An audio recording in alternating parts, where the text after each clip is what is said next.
walk it off, stop being a baby," my dad shouted as I lay completely still on the ground. My brother stood there grinning, and MOM scolded me for ruining his birthday. But when the paramedic realized I couldn't move my legs, she immediately radioed for police backup.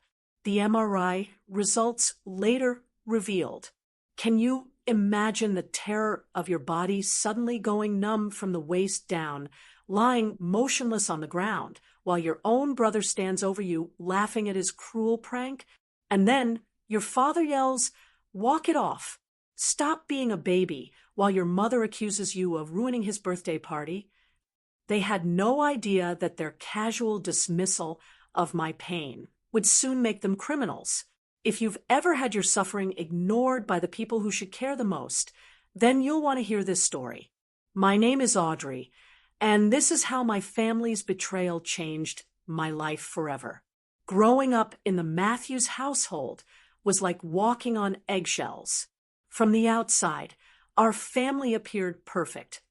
A beautiful suburban home in Massachusetts, a father who was a successful accountant, a mother who was the ideal homemaker, and 2 children who excelled in school.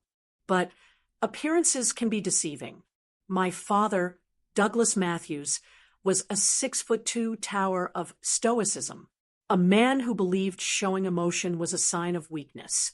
He'd been raised by a military father who taught him that pain was just weakness leaving the body. Unfortunately, he passed these toxic beliefs down to his children, especially his firstborn son, Jason. "Audrey, you need to toughen up," was my father's mantra throughout my childhood. Whether I was dealing with a scraped knee, a broken heart, or a legitimate illness, his response was always the same: minimize, dismiss, move on. My mother, Eleanor, wasn't much better. While she occasionally showed glimpses of nurturing, her primary allegiance was always to my father and Jason. She was a nervous woman who seemed perpetually afraid of upsetting the delicate balance of our household. If acknowledging my pain meant disrupting that balance, she would choose denial every time. "Your brother would never complain about something like that," she would say, drawing unfavorable comparisons that cut deeper than any physical wound. Then there was Jason, my older brother by 3 years, now 31. He had spent his entire life as the golden child, the son who could do no wrong in our parents' eyes. Athletic, charismatic, and manipulative, Jason learned early that he could get away with anything as long as he maintained his facade of perfection in front of our parents. I still remember when I was 7 and Jason was 10. He had pushed me off my bike, causing me to break my wrist. When I cried to our parents, Jason claimed I had fallen on my own because I was clumsy. They believed him without question. At the hospital, my father lectured me about being more careful, while my mother fretted about the medical bills. Not once did they consider that Jason might be lying. This pattern continued throughout our childhood and into our adult years. Jason would torment me with pranks that crossed the line into cruelty, and our parents would either ignore his behavior or blame me for provoking him. When I was 12, Jason locked me in our basement for hours during a thunderstorm, knowing I was terrified of the dark. When I finally escaped and confronted our parents, they accused me of making up stories for attention. At 16, Jason sabotaged my science project the night before it was due, causing me to fail the assignment. When I told my parents, they suggested I should have been more prepared and not left everything to the last minute. By the time I reached adulthood, I had learned to keep my distance from my family. I moved out at 18 to attend college in another state, coming home only for major holidays and family events. I built a life for myself as an elementary school teacher, found friends who actually cared about my well-being, and started therapy to address the damage my upbringing had caused. But family ties are hard to sever completely. No matter how much I tried to create boundaries, guilt and obligation would always pull me back into their orbit, which is why When my mother called to insist I attend Jason's 31st birthday celebration, I reluctantly agreed. It had been 6 months since I had seen any of them, and part of me hoped that time and distance might have improved our relationship. It would mean so much to your brother if you came, my mother said, though I doubted Jason cared about my presence at all. We are having a backyard barbecue, and your father is setting up the new pool deck. Everyone will be there. By everyone, she meant Jason's friends, most of whom were as obnoxious and entitled as he was. The thought of spending an afternoon with them made my stomach churn, but I had run out of excuses. Fine, I will be there, I agreed, already regretting my decision. Wonderful. And please dress nicely.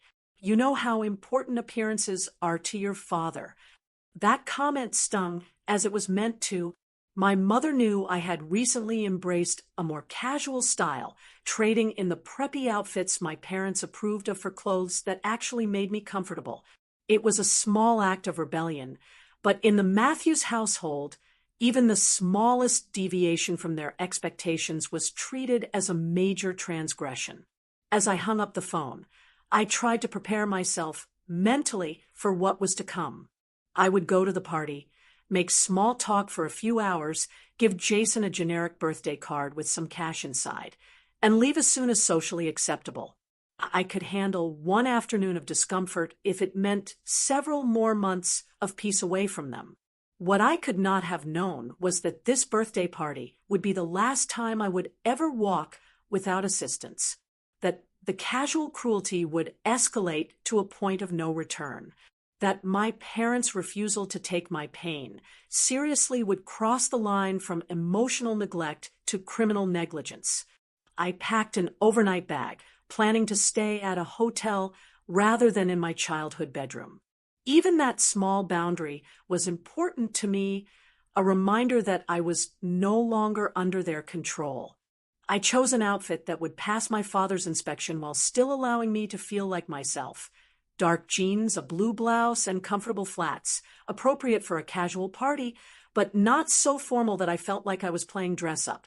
As I drove the 2 hours to my parents' house, I practiced the techniques my therapist had taught me for dealing with difficult family situations. Deep breathing, visualization, reminding myself that I was an adult now with the power to leave if things became too uncomfortable. But all the therapy in the world could not have prepared me for what awaited me at that birthday party. No amount of deep breathing could prevent the catastrophe that was about to unfold or heal the physical and emotional scars that would follow. I arrived at my parents' house at precisely 2 o'clock in the afternoon, timing my entrance to coincide with the official start of the party. This was a deliberate strategy to minimize one-on-one interaction with my family. In a crowd, it would be easier to blend in to avoid becoming the sole target of their attention. The driveway was already filled with cars, most of them expensive SUVs and sports cars belonging to Jason's friends. I recognized a few vehicles, including the red Corvette that belonged to his best friend, Tyler, who had been equally complicit in tormenting me during our childhood. My mother greeted me at the door with an air kiss and a once-over that told me my outfit had passed inspection, if just barely.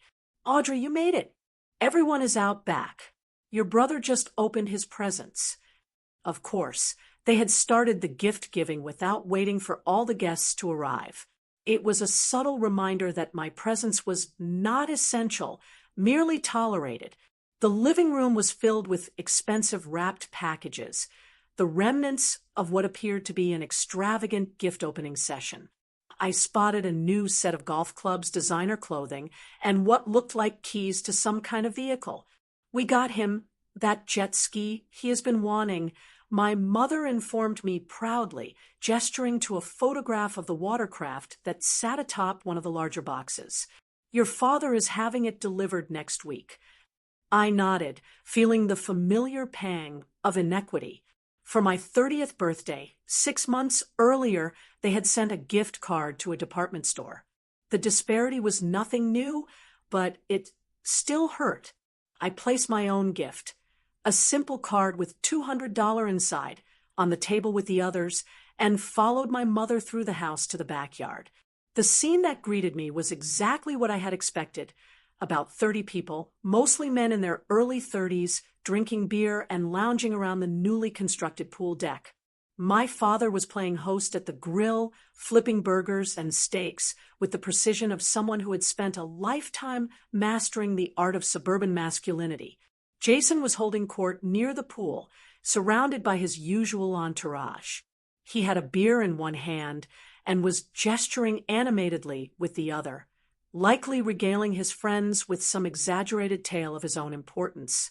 He had gained weight since I had last seen him, his once athletic frame now showing the effects of too many nights of heavy drinking and not enough exercise.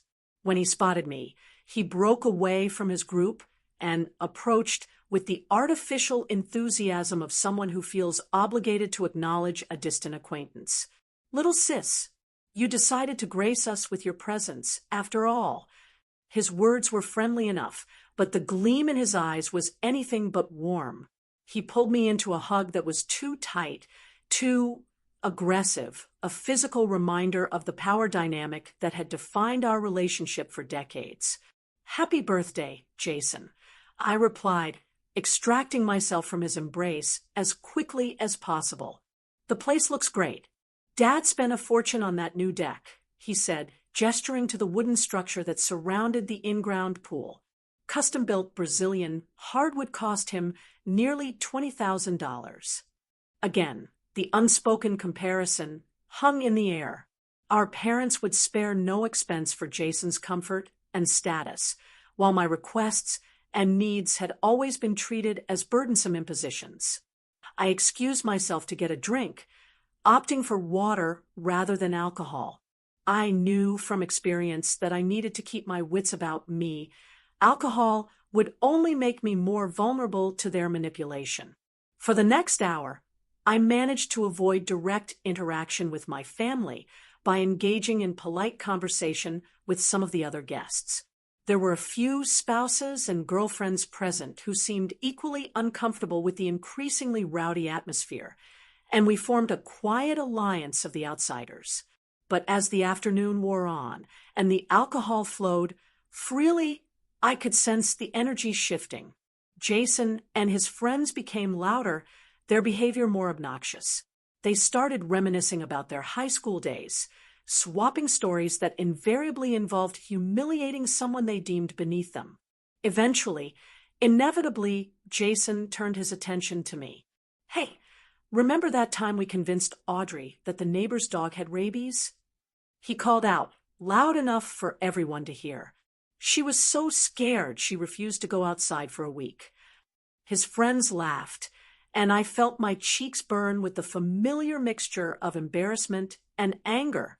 I had been 8 years old when Jason and his friends had told me that the friendly Labrador next door had a deadly disease and was going to attack me.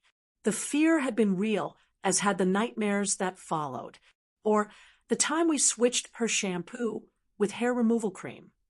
Tyler added, slapping his knee as if this act of cruelty was the height of comedy. That particular prank had happened when I was 14. I had been forced to wear hats to school for weeks while my hair grew back in patches.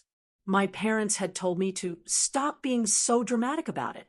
I took a deep breath and started to gather my things. I had reached my limit. No obligation to family was worth subjecting myself to this kind of humiliation. But as I turned to leave, Jason intercepted me. "Leaving so soon?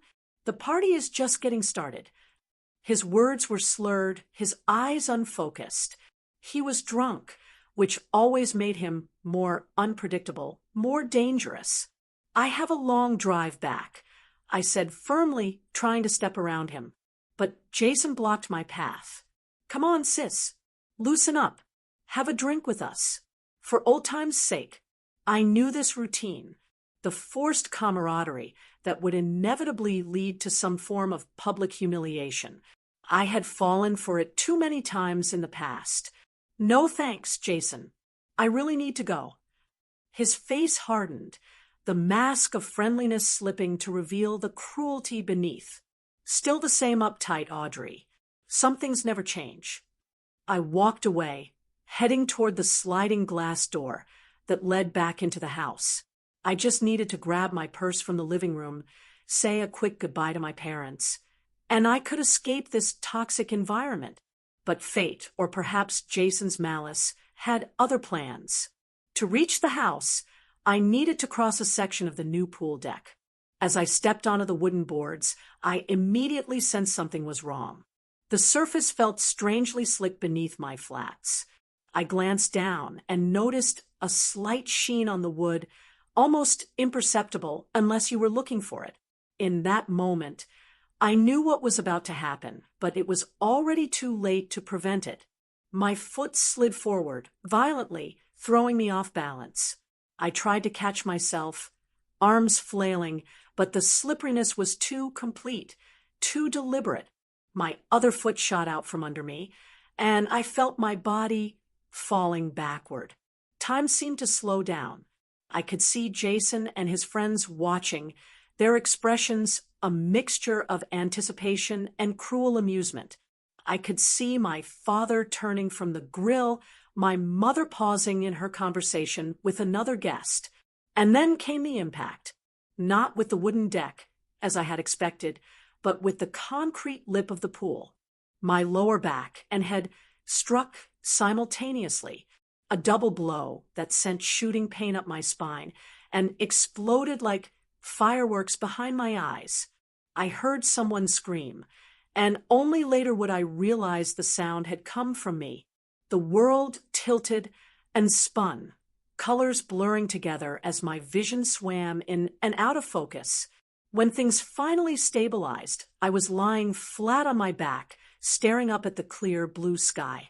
The pain in my head was excruciating, but what terrified me more was that I could not feel anything below my waist. "Help!" I gasped, my voice barely audible, even to my own ears. The impact had knocked the wind out of me, and I was struggling to breathe properly. "Please help me. I cannot feel my legs." The first face that appeared in my field of vision was Jason's. He was looming over me. To my horror, he was smiling. "Nice prank, sis. Very dramatic." He turned to his friends. She always was a theater kid. I tried to move, to sit up, but my body would not cooperate. My arms worked, but when I attempted to shift my legs, there was nothing. No response, no sensation, just a terrifying void where the lower half of my body should have been. "I am serious," I said, my voice stronger now, edged with panic. "Something is wrong. I cannot move my legs. I think I hit my back on the concrete."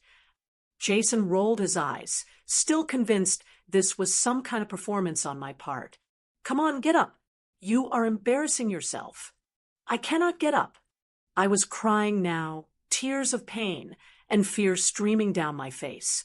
"Please call an ambulance. I think I am really hurt." By this point, a small crowd had gathered around me. I could see curiosity and discomfort on their faces, but no one was moving to help. They were taking their cues from Jason, assuming this was just another family drama playing out for their entertainment. My father pushed through the onlookers, his face set in a mask of irritation. "What is going on here, Audrey? Why are you on the ground?" "Dad," I sobbed, relief washing over me. Surely my father would take this seriously. I slipped and fell. I hit my back on the pool edge. I cannot feel my legs. I need to go to the hospital. I expected concern, urgency, immediate action. What I got instead was a dismissive scoff. "For God's sake, Audrey, the deck is perfectly safe. I just had it installed by professionals." He gestured impatiently. "Walk it off. Stop being a baby. You are making a scene at your brother's party." The words hit me like a physical blow. Even now, even when I was literally unable to move, my pain was being dismissed. My experience invalidated. "Douglas, maybe we should help her up," my mother suggested, appearing at his side. But her concern was not for my well-being. People are watching. I cannot get up. I repeated, my voice rising with desperation. I need an ambulance. Please, Mom. Dad. I am begging you. Something is seriously wrong. My mother knelt beside me, her voice lowered to an angry whisper. Audrey Matthews, that is enough. You have always been jealous of your brother's attention, but this is taking things too far. You are ruining his birthday party with this performance. I could not believe what I was hearing. The pain in my back was intensifying, radiating outward in waves that made it difficult to concentrate. My head was throbbing where it had struck the concrete, and I was starting to feel nauseated. I think I'm going to be sick, I moaned, turning my head to the side. She is probably drunk. I heard Jason tell someone. Classic Audrey, cannot handle her alcohol. I had not had a single drink all day, but facts had never mattered in my family's narrative about me.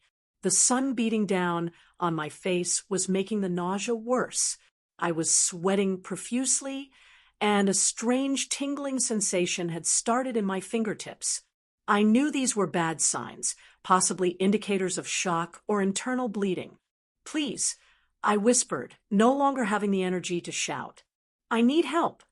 My father had walked away, returning to the grill as if nothing was happening. My mother was making excuses to the guests, telling them I had always been prone to episodes and that they should continue enjoying the party. Jason had lost interest entirely, moving back to his group of friends, who were now loudly discussing plans to take the new jet ski out the following weekend. I was alone, immobile in agony, surrounded by people who were choosing to ignore my suffering. The betrayal cut deeper than any physical pain ever could. Then, from the edge of my fading consciousness, I heard a new voice, firm, authoritative, female. Excuse me, I am a nurse. Let me through, please. The crowd parted, and a woman I did not recognize knelt beside me. She had kind eyes and capable hands that immediately went to my wrist, checking my pulse. Hi there, I am Rachel. I work in the ER at Massachusetts General. Can you tell me your name? Audrey, I managed to say through chattering teeth. I was cold, now despite the summer heat. Okay, Audrey, I need you to stay very still. Can you tell me what happened? I explained about the fall, the impact with the pool edge, and the immediate loss of sensation in my legs. Rachel's expression remained neutral, but I could see concern in her eyes. She leaned closer and spoke quietly. I am going to check a few things, but I do not want you to move at all. Okay? She gently pressed her fingers against various points on my legs, asking if I could feel the pressure. I could not. She asked me to wiggle my toes. Nothing happened. I am calling an ambulance, she announced, pulling out her phone. She does not need an ambulance, my mother protested, suddenly reappearing. She just needs to get up and stop making a fuss. Rachel fixed my mother with a level stare. Ma'am, your daughter has signs consistent with a spinal cord injury. Moving her could cause permanent damage. She needs emergency medical attention immediately. For the first time, a flicker of real concern crossed my mother's face. Spinal cord injury? That is impossible. She just slipped. Falls are one of the most common causes of spinal injuries, Rachel replied, already dialing 911. And from what I can see, she hit the concrete edge quite hard. As Rachel spoke with the emergency dispatcher, describing my condition and location, I saw my father approaching. His expression had shifted from annoyance to apprehension. What is all this about an ambulance? He demanded. Rachel, still on the phone, held up a hand to silence him. After giving the dispatcher the necessary information, she turned to address my father. Sir, your daughter has potentially suffered a serious spinal injury. The paramedics will be here in about 10 minutes. Until then, it is absolutely crucial that she not be moved. My father's face paled. For the first time, I think he was beginning to realize that this was not an act, not an attempt to steal attention or disrupt the party. This was real, and it was serious. "How did this happen?" he asked, looking around as if searching for someone to blame other than himself. Through the fog of pain and fear, I managed to speak. The deck was slippery, like it had oil or something on it. My father's eyes narrowed. "That is ridiculous. I just had it sealed yesterday. It should not be slippery at all." But Rachel, ever observant, was already examining the wooden boards near where I had fallen. She touched the surface, then rubbed her fingers together. "This is not water," she said, her voice hardening. "This feels like some kind of lubricant." All eyes turned to Jason, who had wandered back over to see what the commotion was about. His face, flushed from alcohol, suddenly drained of color. "It was just a joke," he muttered, not meeting anyone's gaze. "Just a little prank. I put some of Dad's deck oil on a few boards. I thought she would slip a little and maybe fall in the pool. I did not think." He trailed off, the implications of his actions finally seeming to dawn on him. The silence that followed was deafening.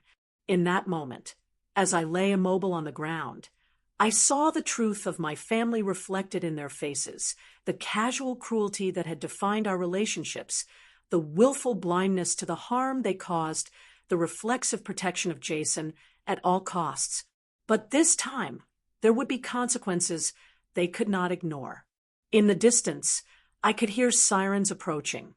The wailing sirens grew louder, cutting through the stunned silence that had fallen over the backyard. Rachel remained by my side, monitoring my condition and keeping everyone else at a distance. "Try to stay calm," she said softly. "Help is almost here. Just focus on your breathing." I was trying, but panic kept threatening to overwhelm me. The numbness in my lower body was terrifying, a void where sensation should be. Each breath sent new waves of pain through my back and head, and the nausea was intensifying. The party guests had begun to disperse, moving away from the scene of the accident, murmuring among themselves. Some were already leaving, not wanting to be involved in whatever was unfolding. Others watched from a distance, their expressions a mixture of morbid curiosity and discomfort. My mother hovered nearby, her earlier dismissiveness replaced by a nervous energy. She kept straightening her clothes, touching her hair, small gestures that betrayed her anxiety about how this would appear to others. "Do you really think this is necessary?" she asked Rachel. "Maybe we could just take her to urgent care ourselves." Rachel's response was firm. "Absolutely not. She needs proper immobilization and transport. Any improper movement could worsen a spinal injury." My father had gone to the front of the house to direct the paramedics, while Jason stood frozen several feet away, the reality of what he had done finally seeming to sink in. The paramedics arrived with remarkable efficiency, 2 women and a man in uniforms wheeling a stretcher through the gate to the backyard. Rachel immediately briefed them on my condition and the circumstances of my fall. The lead paramedic, a woman named Sarah, knelt beside me. "Hello, Audrey. I am Sarah. We are going to take good care of you. Can you tell me where the pain is worst?" "My lower back," I managed to say, "and my head, but I cannot feel anything below my waist." Sarah nodded, her expression professional but kind. "We are going to put a cervical collar on you to stabilize your neck, and then we will carefully log roll you onto a backboard. It is important that you do not try to help us move you, okay? Just stay as still as possible." As they worked, Sarah asked questions about the fall, how it happened, and whether I had lost consciousness. Rachel filled in details about my vital signs and the initial assessment she had done. Then Sarah asked a question that changed everything. "Was the surface where you fell naturally slippery, or was there something on it that caused you to slip?" Before I could answer, Rachel spoke up. "There appears to be some kind of oil or lubricant on the deck boards. I believe it was placed They're deliberately. Sarah paused in her work, looking up sharply. Deliberately? Can you elaborate on that? Her brother admitted to putting deck oil on the boards as a prank. Rachel said, her voice level but with an undercurrent of anger. He intended for her to slip. Sarah and the other paramedics exchanged glances. Then Sarah turned to look at Jason, who was standing with his hands shoved in his pockets, staring at the ground. Jason, is that accurate? Did you intentionally create a slipping hazard that caused this injury? Jason shifted uncomfortably. It was just supposed to be a joke. I did not think she would get hurt like this. Sarah's expression hardened. She turned to her colleague. Mike, can you check the deck surface and document what you find, please? Mike nodded and moved to examine the area where I had fallen, taking photos with a small camera and collecting a sample of the substance on the deck. Meanwhile, the paramedics continued working methodically to immobilize me.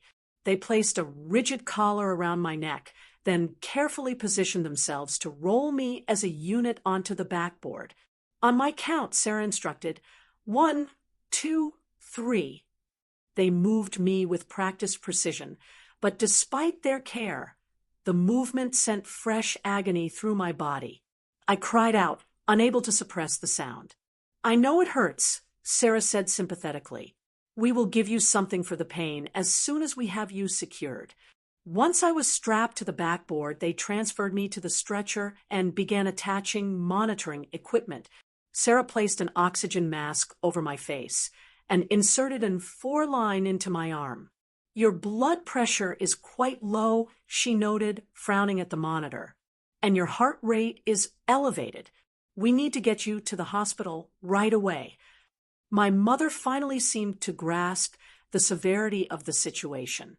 Is she going to be all right? She asked, her voice small. Sarah did not offer false reassurance. She has signs consistent with a significant spinal injury. The sooner we get her to a trauma center, the better her chances for recovery. As they prepared to move me to the ambulance, Mike returned from inspecting the deck. He spoke quietly to Sarah, showing her something on his camera screen. Her expression grew even more serious. Based on what I am seeing here and the circumstances described, I am going to request police assistance, she announced. Police, my father sputtered, returning from the front yard. Surely that is not necessary. This was just an unfortunate accident. Sarah fixed him with a level gaze. Sir, deliberately creating a hazardous condition that results in serious injury is not just an accident. Additionally, I understand there was a delay in seeking medical attention for your daughter despite her reporting loss of sensation, which is a medical emergency. My father's face flushed with anger. Now, wait just a minute. You cannot come into my home and make accusations like that. Dad, I said weakly from behind the oxygen mask. Please, just let them help me. For once, my father fell silent. Sarah made a call on her radio requesting police presence at the scene. Then she turned back to me. We are going to move you to the ambulance now. The ride might be uncomfortable, but we will do everything we can to keep you stable. As they wheeled me through the house and out to the waiting ambulance, I caught a final glimpse of my family. My father arguing with Mike, gesturing angrily. My mother standing with her arms wrapped around herself, looking lost. And Jason, still rooted to the same spot, watching as the consequences of his lifelong cruelty finally caught up with him. The last thing I saw before the ambulance doors closed was a police cruiser pulling into the driveway, lights flashing, but sirens silent. In that moment, despite the pain and fear, I felt a strange sense of validation. For the first time in my life, someone was taking my suffering seriously. The ambulance pulled away, carrying me toward an uncertain future, but also away from the toxic environment that had caused me so much pain. As the medication they administered began to take effect, dulling the worst of the physical agony, I closed my eyes and surrendered to unconsciousness. I awoke to the rhythmic beeping of hospital monitors and the antiseptic smell that seems universal to all medical facilities. For a moment, I was disoriented, unsure of where I was or how I had gotten there. Then the memories came flooding back, the fall, the numbness, the paramedics, and finally the police arriving at my parents' house. A nurse noticed I was awake and approached my bedside. "Welcome back, Audrey. I am Carlos. You are at Massachusetts General Hospital. Do you remember what happened?" "I fell," I said, my voice raspy from the breathing tube that had apparently been removed at some point. "At my brother's birthday party. I could not feel my legs." Carlos nodded, making a note in my chart. "That is right. You have been in and out of consciousness for about 12 hours now. The doctor will be in shortly to discuss your condition with you. Can I get you some water?" I nodded gratefully, and he helped me take small sips through a straw. Even this simple movement caused pain to flare in my back. "What is wrong with me?" I asked, fear making my voice tremble. "Can I still not move my legs?" Carlos's expression was compassionate but professional. "The doctor will explain everything. She should be here any minute. Try to stay calm." As if on cue, a woman in a white coat entered the room. She was in her 50s, with silver-streaked hair pulled back in a neat bun. "Good morning, Audrey. I am Dr. Martinez, the neurosurgeon who has been overseeing your care. How are you feeling?" "Scared," I admitted, "and in pain. What happened to me? Why can I not feel my legs?" Dr. Martinez pulled up a chair and sat beside my bed. "When you fell, you suffered what we call an incomplete spinal cord injury at the T12L1 section, which is in your lower back. The impact fractured 2 vertebrae and caused significant compression of your spinal cord." She showed me images from my MRI on a tablet, pointing out the damaged areas. "We performed emergency surgery to remove bone fragments and reduce the pressure on your spinal cord. We also stabilized your spine with rods and screws. Will I walk again?" I asked the question that had been terrifying me since the moment I lost sensation in my legs. Dr. Martinez did not offer false hope, but neither did she extinguish it entirely. Spinal cord injuries are complex, and outcomes can vary widely. The fact that yours is an incomplete injury is actually positive news. It means the spinal cord was not completely severed. She continued, explaining that over the coming weeks and months, we would get a clearer picture of how much function I might recover. Some patients with similar injuries regain significant mobility, while others experience more limited improvement. A lot will depend on your individual healing process and how diligently you work with physical therapy. So, I might be paralyzed forever. The words felt surreal coming out of my mouth. "I would not use the term forever at this stage," Dr. Martinez replied carefully. "But yes, you are currently experiencing paraplegia, which is paralysis affecting the lower limbs. We will work with you to maximize whatever recovery is possible, but you should be prepared for the possibility of long-term mobility challenges." The news hit me like a physical blow. I had entered my brother's birthday party as a healthy 28-year-old woman, and I was leaving it with a life-altering disability, all because of a prank and my family's refusal to take my pain seriously. "There is something else we need to discuss," Dr. Martinez said, her tone shifting slightly. "The circumstances of your injury have prompted an investigation. There are 2 police officers waiting to speak with you when you feel up to it." I closed my eyes briefly, absorbing this information. My brother put oil on the deck. He admitted it. He wanted me to slip as a joke. Dr. Martinez nodded. That is consistent with the information we received from the paramedics. And there seems to be some concern about the delay in seeking medical attention for you after the injury occurred. My parents did not believe I was really hurt. I said, the familiar pain of their dismissal washing over me again. They told me to walk it off. They accused me of being dramatic and trying to ruin Jason's party. a flash of something. Anger, perhaps, crossed Dr. Martinez's professional demeanor. In cases of suspected spinal cord injury, immediate immobilization and medical attention are crucial. Delays can significantly worsen the outcome. Are you saying that if they had called an ambulance right away, I might not be paralyzed? The implications of this were almost too much to bear. It is impossible to say with certainty, she replied carefully. But yes, in general, the sooner a spinal cord injury is treated, the better the prognosis. Every minute counts. I felt tears spilling down my cheeks. The injury itself was devastating enough, but knowing it might have been less severe if my family had simply believed me was an additional layer of betrayal I was not prepared for. Dr. Martinez gave me a moment to process, then asked, "Do you feel up to speaking with the police now, or would you prefer to rest first?" "I will talk to them. I decided. I want them to know what happened." She nodded and left to get the officers. Carlos stayed, adjusting my position slightly to make me more comfortable and offering tissues for my tears. The police officers who entered were both women, which somehow made me feel safer. They introduced themselves as Detective Sullivan and Officer Chen, explaining that they were investigating the circumstances surrounding my injury. "We understand this is difficult," Detective Sullivan said, "but we need to ask you some questions about what happened yesterday." I recounted the events as clearly as I could remember them, arriving at the party, Jason's cruelty, my family's response to my injury.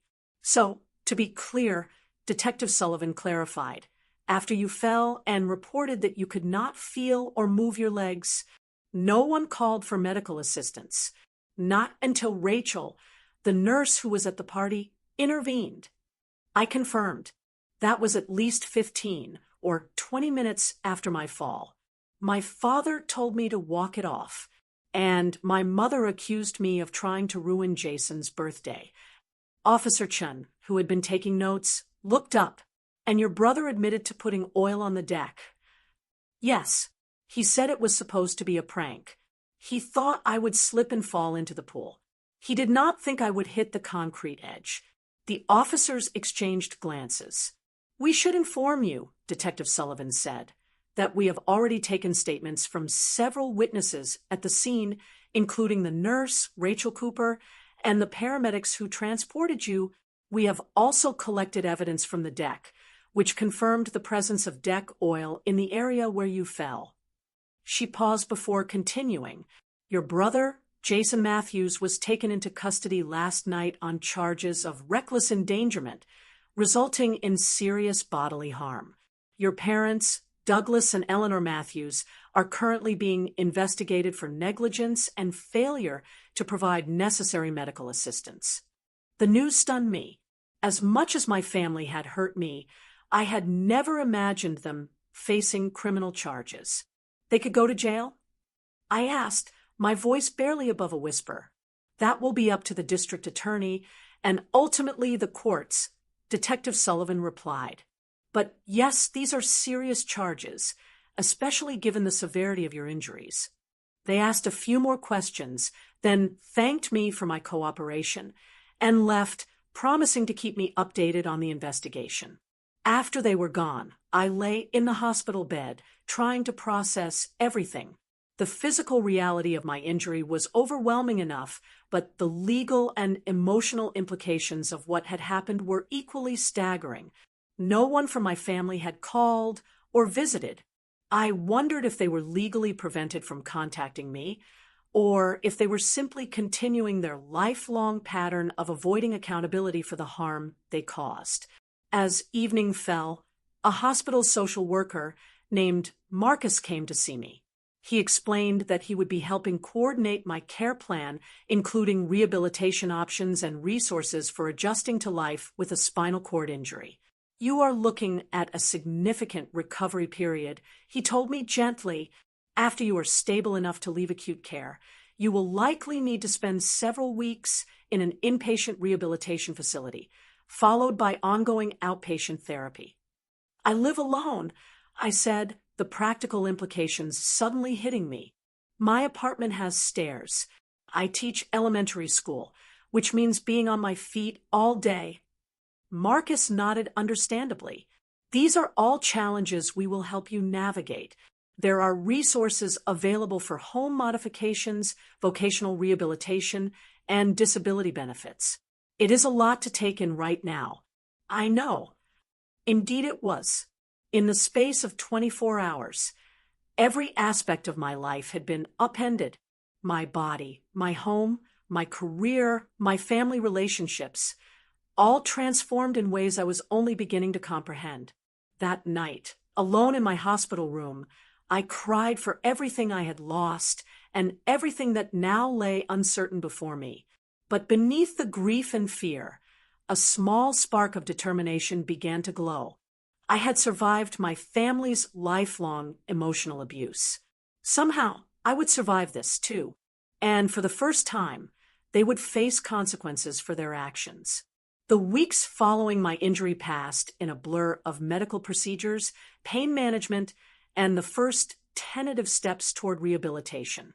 I remained in the hospital for 14 days, during which time the full extent of my injury became clearer. Dr. Martinez explained that while the surgery had been successful in stabilizing my spine and relieving pressure on my spinal cord, there was significant damage that would take time to heal. If it healed at all, you have what we call an Asia C classification, she told me during one of her daily visits. This means you have preserved some motor function below the level of injury, but it is not strong enough to be functional. You also have some sensory preservation, which is a positive sign. I had begun to regain some sensation in my thighs and occasional tingling in my lower legs, which the medical team considered encouraging. However, I still had no voluntary movement below my knees and minimal strength in my hip and thigh muscles. The physical aspects of recovery were challenging enough, but the legal proceedings added another layer of complexity to my situation. 10 days after my injury, I received a visit from a woman named Laura Jensen, who introduced herself as an assistant district attorney. The police investigation into your case has been completed, she informed me. Based on the evidence collected and witness statements, we have filed formal charges against your brother and parents. Jason was facing a felony charge of reckless endangerment, resulting in serious bodily injury, which carried a potential sentence of up to 10 years in prison. My parents were charged with criminal negligence and failure to provide necessary medical assistance, which could result in up to 5 years of incarceration if they were convicted. Of course, these are the maximum penalties, Laura explained. Actual sentences would depend on many factors, including prior criminal history, which none of them have, and whether they accept responsibility by pleading guilty. She also informed me that I had the right to file a civil lawsuit against them for damages, regardless of the outcome of the criminal case.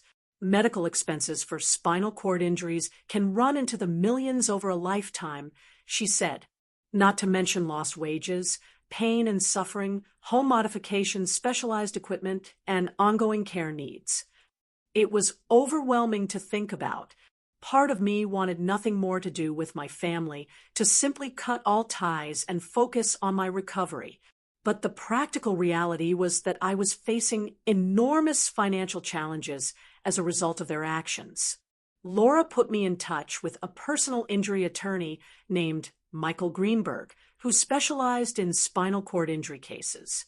He visited me in the hospital the following day, explaining the process of filing a civil suit and what I could reasonably expect. Your case is strong, he told me after reviewing the police reports and medical records. The liability is clear, especially with your brother's admission that he deliberately created the hazardous condition. Your parents' homeowner's insurance will likely cover some damages, but for the full compensation you deserve, we would need to go after their personal assets as well. The thought made me uncomfortable. Despite everything, these were still my parents. But as Michael gently pointed out, my new reality would include extensive medical bills, potential lifelong care needs, and a significantly altered earning capacity. "This is not about revenge," he assured me. "It is about ensuring you have the resources you need to live as full and independent a life as possible." I agreed to let him file the lawsuit, a decision that felt both necessary and heartbreaking. Meanwhile, my physical recovery continued. After 2 weeks in acute care, I was transferred to a specialized spinal cord injury rehabilitation center. The facility was modern and well-equipped, with a team of physical therapists, occupational therapists, psychologists, and rehabilitation nurses, all focused on helping patients like me adjust to life after spinal cord injury. My primary physical therapist was a man named David, who combined unwavering optimism with pragmatic realism. "Our goal is to maximize whatever return of function you experience," he explained during our first session. "But equally important is learning to be as independent as possible with the function you have right now." The days at the rehabilitation center fell into a demanding routine. Mornings began with 2 hours of physical therapy, focusing on strengthening the muscles that still functioned and learning transfer techniques to move from bed to wheelchair and back again. Afternoons included occupational therapy, where I learned adaptive techniques for daily living activities, from dressing myself to cooking from a seated position. There were group sessions, too, where I met other people with spinal cord injuries at various stages of recovery. Some had been injured years ago and returned periodically for tune-up therapy. Others were newly injured like me, still adjusting to the radical shift in their lives. One of these patients was a woman named Tara, who had sustained a similar injury in a car accident 2 years earlier. She used a combination of leg braces and forearm crutches to walk short distances, though she relied on a wheelchair for daily mobility. "It gets easier," she told me one evening during the patient dinner hour. "Not the physical stuff necessarily, though that does improve with time. I mean, the emotional adjustment. Right now, everything in your life is defined by your injury. Eventually, it becomes just one aspect of who you are, not your entire identity." Her words gave me hope during the darkest moments, when the future seemed impossibly bleak. There were days when I made progress, managing to stand between parallel bars with the support of leg braces, or experiencing new flickers of sensation in my feet. There were also setbacks, infections that delayed therapy, moments of despair when the magnitude of what I had lost overwhelmed me. Throughout this time, I received no contact from my family. My attorney informed me that they had been instructed by their legal counsel not to communicate with me directly due to the pending criminal and civil cases. Part of me was relieved. Another part felt their absence as yet another abandonment. Friends and colleagues from the elementary school where I taught stepped in to fill the void. They organized a rotation of visitors to break the monotony of hospital life, brought home-cooked meals to supplement the institutional food, and set up a fundraising campaign to help with expenses not covered by insurance. 3 months after my injury, the criminal cases against my family moved toward resolution. Jason accepted a plea deal, admitting to felony reckless endangerment in exchange for a 5-year sentence, with 2 years to be served in prison and 3 on probation. My parents also took plea agreements, receiving 2 years of probation and 400 hours of community service each, along with mandatory counseling. The civil case took longer to resolve. Michael, my attorney, deposed each family member, collecting their sworn testimony about the events leading to my injury. The process was grueling but necessary, forcing them to acknowledge under oath the reality of what they had done. 6 months after filing the lawsuit, we reached a settlement. My parents' homeowners insurance paid out its maximum liability of $1 million. Additionally, my parents agreed to sell their house and liquidate a significant portion of their retirement savings to create a trust fund of an additional $2 million for my ongoing care needs. It was a substantial sum, enough to cover my immediate medical expenses, modifications to make my apartment accessible, and provide a financial cushion as I figured out what my professional future might look like. But no amount of money could restore what I had lost both physically and emotionally. By the 8-month mark after my injury, I had made what my medical team considered remarkable progress. I had regained some function in my leg muscles, enough that with specialized braces and a walker, I could take short, labored steps.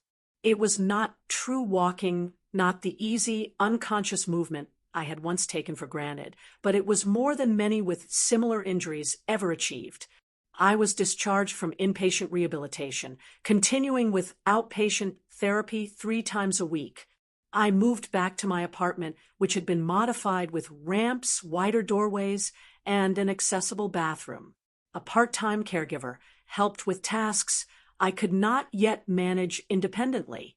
I also began the process of reimagining my professional life.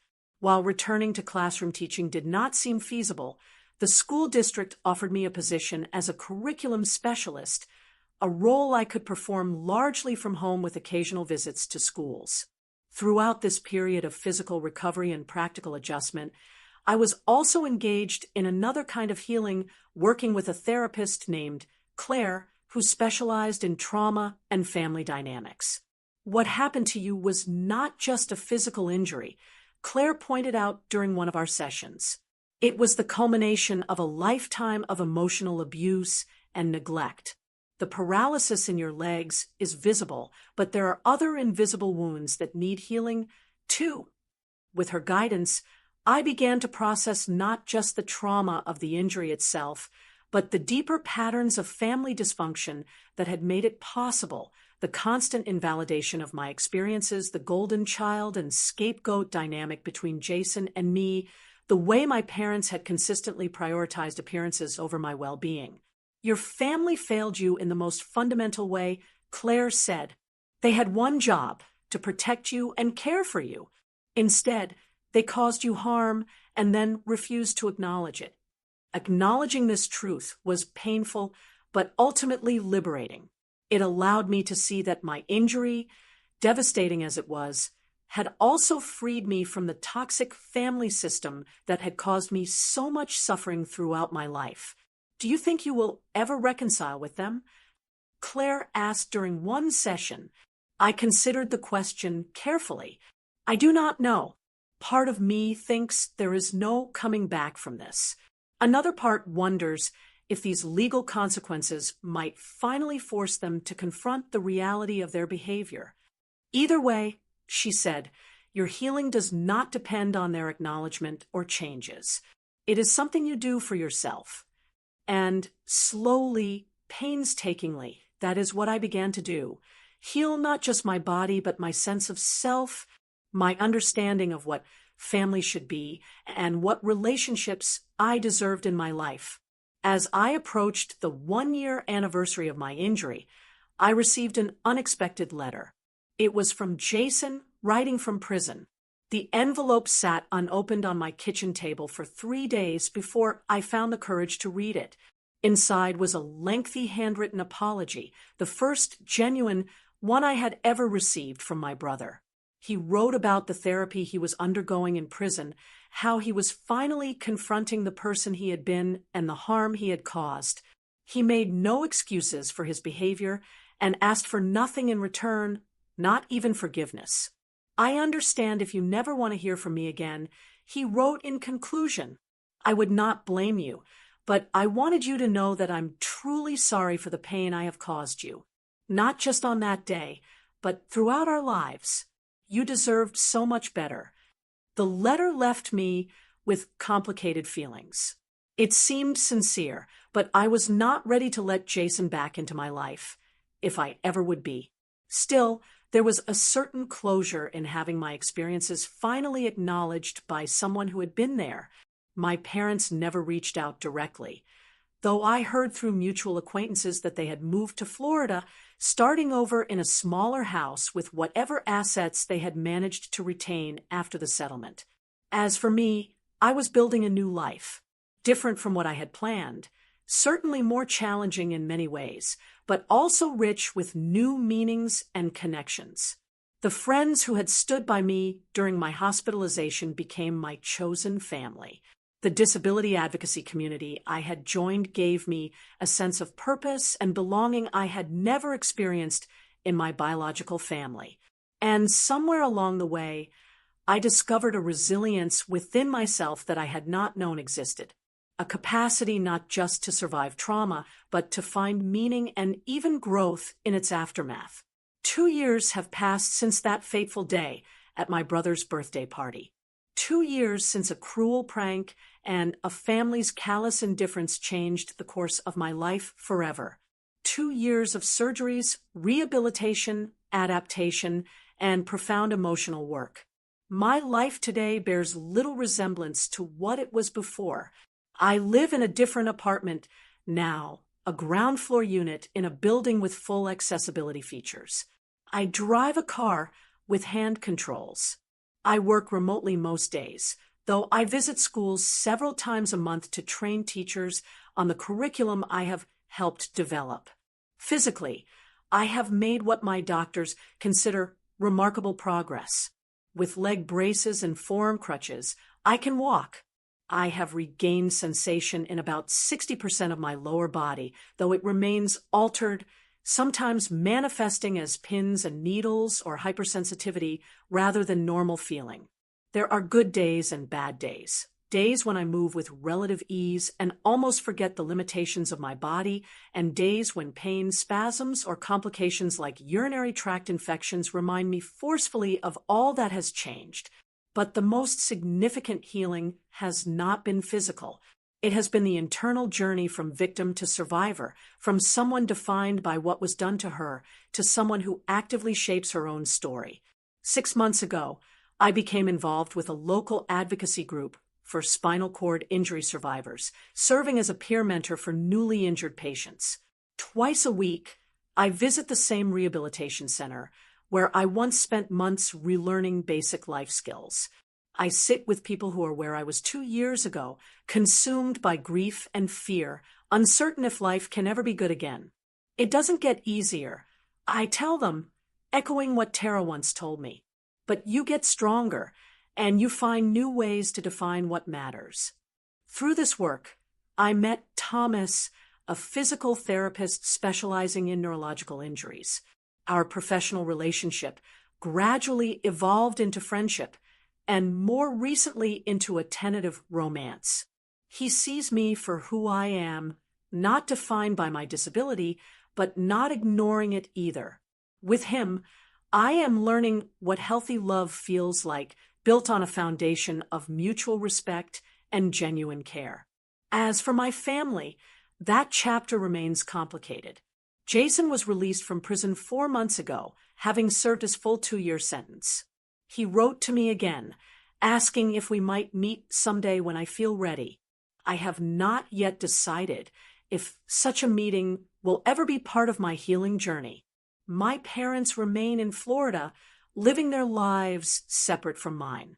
Occasionally, I receive secondhand news about them through distant relatives. They have apparently told a sanitized version of events to their new community, painting themselves as devoted parents supporting their daughter through a tragic accident. The truth, as always in my family, has been reshaped to protect their image. But their narrative no longer has power over me. I have learned that my truth does not require their acknowledgement to be valid. My pain does not need their recognition to be real.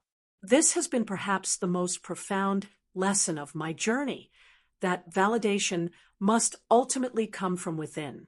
For someone raised to doubt her own experiences, to question her own pain, this realization has been revolutionary. I have also learned about the true meaning of family, that it is not necessarily defined by blood or legal ties, but by who shows up when you are at your most vulnerable, by who stays when staying gets difficult, by who sees your pain and responds with compassion rather than dismissal. My chosen family has grown over these 2 years. It includes Sarah, the paramedic who first recognized the seriousness of my injury and ensured I received proper care. Rachel, the nurse, who intervened when no one else would. David, my physical therapist, who pushed me to achieve more than I thought possible. Claire, who helped me navigate the emotional landscape of trauma and recovery. And now Thomas, who loves me not despite my scars, but with full acknowledgement of how they have shaped me. Together, these connections have taught me what healthy attachment looks like, what it feels like to be believed, to be supported, to be valued simply for who I am rather than for maintaining convenient appearances. Last month, I completed my master's degree in educational psychology, specializing in trauma-informed teaching practices.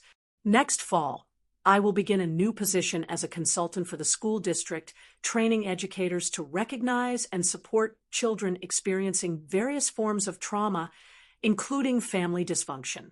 It feels like a way of honoring my own journey while creating meaning from the pain I have experienced. Perhaps that is the ultimate form of healing.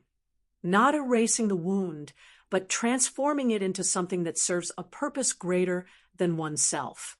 My paralysis will always be part of my story, as will the family dynamics that contributed to it. But neither defines the entirety of who I am or what my life can mean. Sometimes when I'm with Thomas or surrounded by friends, laughing and fully present in the moment, I realize with a start that I am happy. Not despite what happened, but in a way that incorporates it into a larger narrative of resilience and growth. Other times, usually late at night when pain keeps me awake, I still struggle with anger and grief for what was taken from me. The physical abilities I lost, the family relationships that, even if toxic, represented my primary attachments for 28 years, the sense of safety in the world that may never fully return. But even in those dark moments, I am no longer alone with my pain.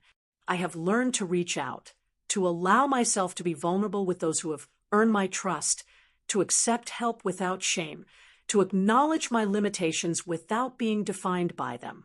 If there is wisdom to be gained from trauma, perhaps it is this, that our wounds shape us, but they need not determine us. That even the deepest betrayals can become catalysts for profound transformation. That sometimes it takes being broken to discover just how much strength we contain. I do not know what the future holds. My doctors say I may continue to see small improvements in function for up to 5 years post-injury, though the most significant gains typically occur in the first 2 years. I may walk more easily someday, or I may not. Either way, I will continue to build a life that accommodates my reality while stretching the boundaries of what seems possible. What I do know is that I am no longer the woman who entered that birthday party 2 years ago, desperate for approval from people incapable of truly seeing me. I am someone new, forged in the crucible of trauma and recovery, stronger in the broken places, as Hemingway once wrote, more authentic, more compassionate, more aware of both my vulnerability and my power. And that perhaps is the most unexpected gift to emerge from this ordeal, the discovery of a self worth fighting for, worth believing in, worth loving. If you are watching this and find yourself in a situation where your pain is dismissed, where your reality is denied by those who should protect you, please know that you deserve better. Your experiences are valid. Your suffering matters. And there are people in this world who will see you truly if you can find the courage to reach beyond those who refuse to. Have you ever had your pain dismissed by someone who should have believed you? How did you find the strength to trust yourself when others would not? Share your story in the comments below. Thanks for watching. Take care. Good luck.